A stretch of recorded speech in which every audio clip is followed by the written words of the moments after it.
evening and welcome to TL Physics. My name is Sarah and today I'm going to talk about quarks. Now, quarks come in 6 varieties: up, down, strange, top, bottom, charm. The AQA syllabus, however, is only interested in up, down and strange quarks. I have the information on the board that is directly found in your data sheet. You have up, down and strange quarks represented by up, down and S. Their charges along here, their baryon numbers and something called strangeness. This will be covered in a slightly different video later about what strangeness is. Now, in a previous video about the family tree, I stated that a proton has a quark composition of up, up, down. So a proton was up, up, down.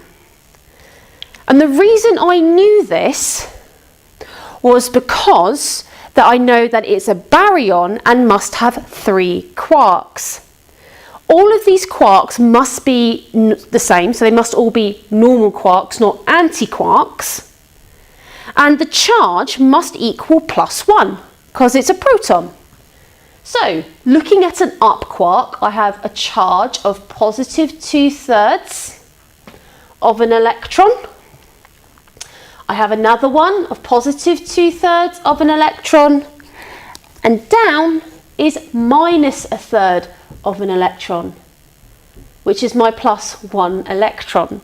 So it's plus a positive version of the charge of an electron. Up, up, down. A neutron is up, down, down, and again +2/3 of an electron, -1/3 of an electron, -1/3 of an electron is 0 electrons. Neutrons have no charges. Now, it is important to know about mesons and quarks.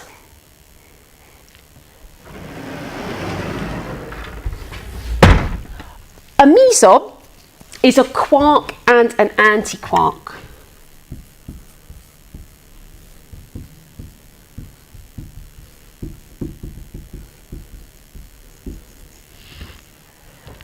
And importantly, kaons are the only one with a strange particle.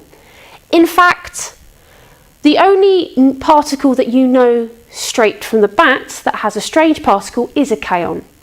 You may discover some when you do interactions later, but the ones that you know and can use are the kaon. So let's look at kaon plus. I know I have to have a quark and an antiquark.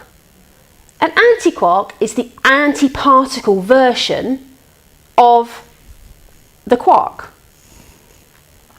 So somehow I have to make a positive charge from a mixture of these. One has to be normal, one has to be anti. And, more importantly, at least one of them has to be strange. So, if I have an up at +2/3, and then I have an anti-strange, so normally strange is -1/3, anti-strange would be +1/3. So I have up anti-strange. I have +2/3 of an E plus 1/3 of an electron is +1 electron. And that is my positive charge. You could do the same for a kaon negative. This would be up, anti-up, strange. So that'd be -2/3 -1/3, which is -1E. And of course you can use this to find pions too. Pions don't have a strange particle, so you're only going to be using the ups and the downs. So a pion plus is up, anti-down. Being able to do this, and this information from your data sheet, is really useful, especially when we start talking about conservation. Being able to use this to identify charges, etc., will make it much easier in the long run. It will save you time having to memorise that a K-on plus is up anti-strange. You're able to do it just by looking at your quark table. And that is quarks.